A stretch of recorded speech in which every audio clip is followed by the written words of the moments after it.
This winter weather's starting to piss me off. It has been rainy, and it actually isn't cold anymore, but it's been rainy every weekend forever, it seems. It's either been raining or cold or both.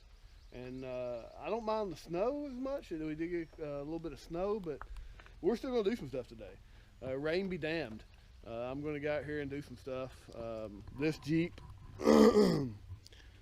still needs some stuff done. I obviously still got to get the tires, but that's not what we're doing today. Today we're going to be working on the Corvette. I would love to be in this Jeep out riding somewhere, maybe in the springtime.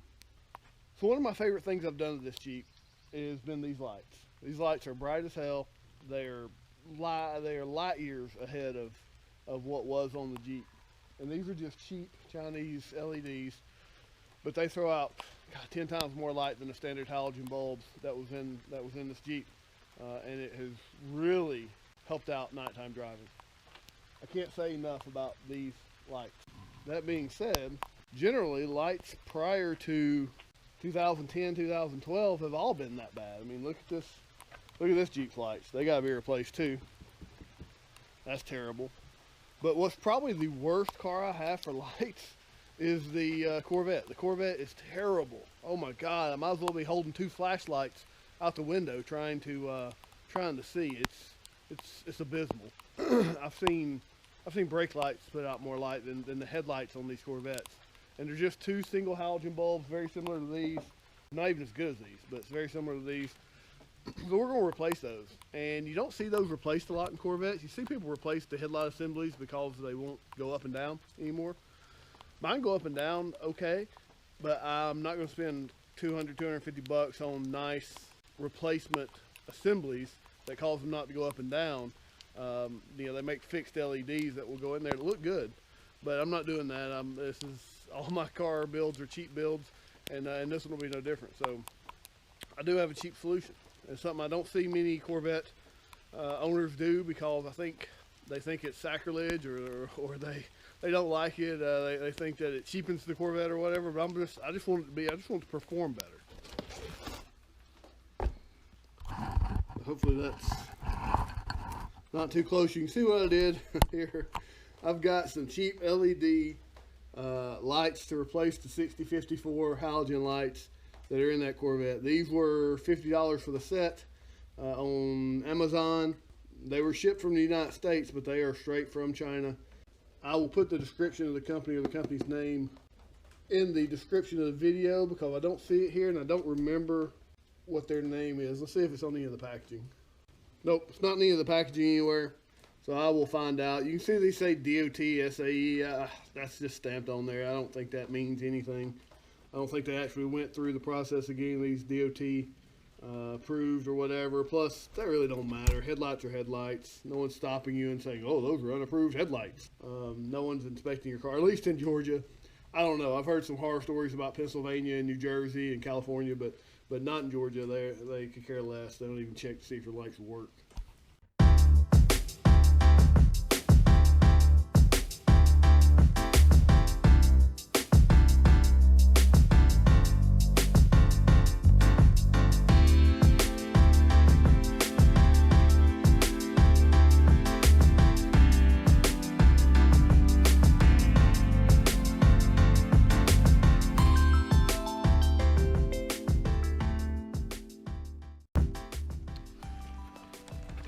Alright, I've never worked on these lights, but I can't assume they're very much different than any other light of the vintage.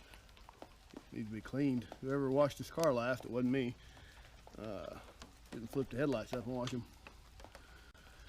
Anyway, I gotta assume that there is probably an adjuster here, and that might be an adjuster. And then I gotta assume that somewhere underneath behind this housing there's going to be a band. You can see this band right here where it clamps together, and it's got to unscrew that and pull that band off, and that light should come out and unplug. We'll have to flip them back around to find that though, because I bet it's underneath here. Not sure. We'll find out together. Alright, so let's see if I was right. Alright, that's definitely an adjuster. That's definitely an adjuster. That side to side adjustment, that's up and down adjustment. Those two screws right there appear to hold the clamp in, or the band. So Phillips head screwdriver. Get a Phillips head screwdriver out and see if that works.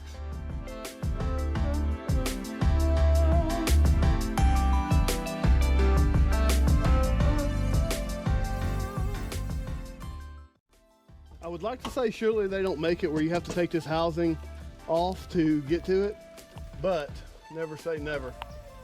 There's 2 more screws up here. I'm gonna have to take that housing off. And so it looks like there's these 2 Torx up here. And I don't know if you can see in there, but there's maybe a screw on each side. So I didn't take the housing off or loose. I just had to wiggle the housing around a little bit, and I was able to get that clamp ring off, which is here. Getting it back on might be a struggle. Definitely going to be more frustration trying to get it wedged back in there and getting all the holes lined up and getting the screws started. The screws fell. I think they went down in there.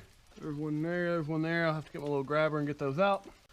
Standard plug, which just has this little unit right here is just like on my Jeep. It's the daytime running lamps, which I will not be using on this, so I'm not worried about it. These pieces right here are parking lamps or daytime running lamps. I'm not worried about those. Make sure when you're putting these headlights in, you can see there's writing up here. That means they are, there's an up and a down. So to reinstall it, these headlights are upside down. So I'd reinstall it like this. When they flip up, they'll be right side up.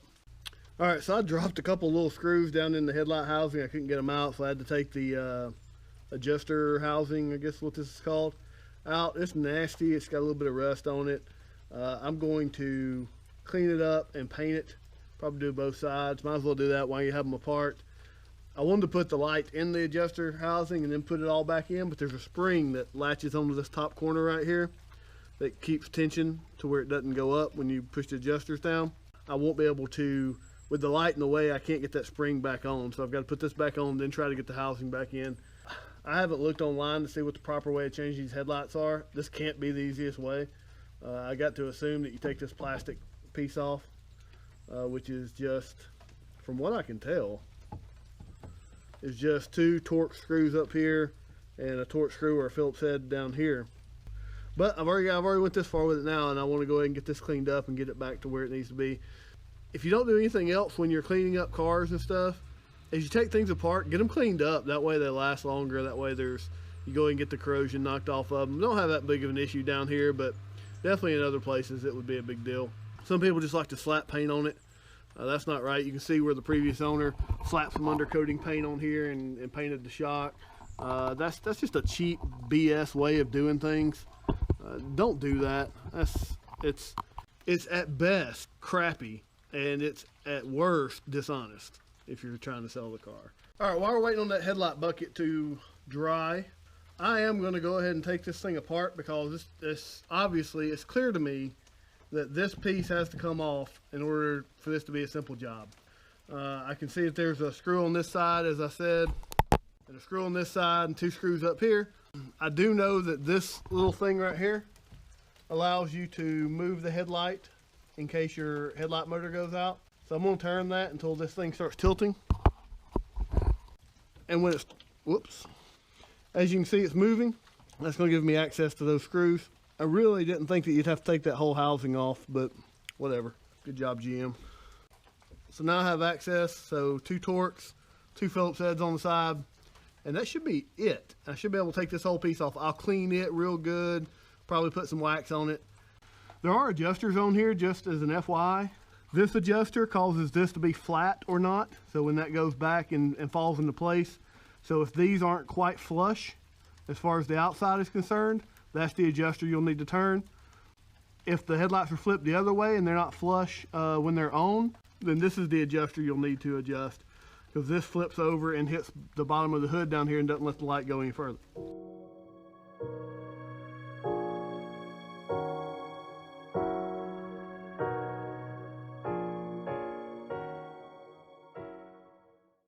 And there you have it. You can see this one is beat up. And that is why I say to clean as you go when you're taking parts off. And it's still got chips on it, and it's still rough around the edges. But look how much better that looks now that I've waxed it. Of course, I got grease on my fingers, shouldn't have done that. But look how much better now that I've waxed that versus the other one. Just a little bit of love goes a long way. Well, I'm pleased as can be on how these turned out, just cleaning them.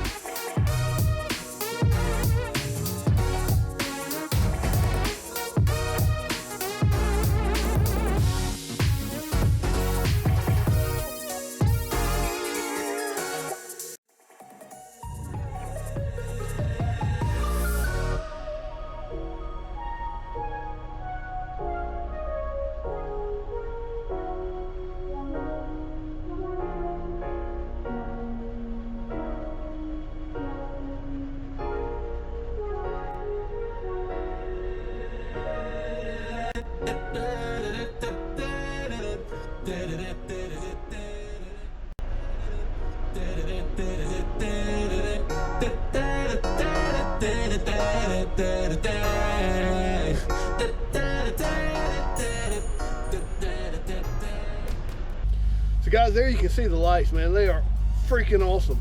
I would highly suggest anyone that has a C4, if you're not some stick in the mud C4 purist, to get some LED lights. Those are just simple LED lights. They are 7x6, 5x7, whatever you want to call them. The 6054s. Advertise them for regular Cherokees and things like that. If you just type in Corvette, they don't tend to come up, but they're the exact same lights. It's not nighttime yet, and I'm not going to wait till nighttime, but I can tell you just by looking at how they shine on the wall, they are at least 10 times, maybe 15, 20 times brighter than the 6054 halogens. They are just an awesome upgrade. They're just as bright as my TJ lights, and that's a big deal because they are extremely bright. I'll do another video to see how they last. It was very easy to install them, and as you can see, they look great. I think the black highlights are fantastic, and the parking light, driving light is fantastic. Now, guys, if you have a C4, I would extremely recommend doing this to your car if you're having headlight issues or you want a little more output at nighttime driving. Because I can tell you those things that were in it, those halogens, were terrible. So guys, I hope this video was informative. If you liked it, then hit the like button. If you want to see more of the Corvette, this old girl, me finishing up this POS, or anything else I might be posting, non-car related, might be few and far between, but if you want to see any of that, then hit the subscribe button. I still need subscribers. I'm at like 460 or something like that. I obviously won't be hitting 1,000 anytime soon, but maybe if I can get there in a couple months, that would be awesome. And guys, have a great and rainy day.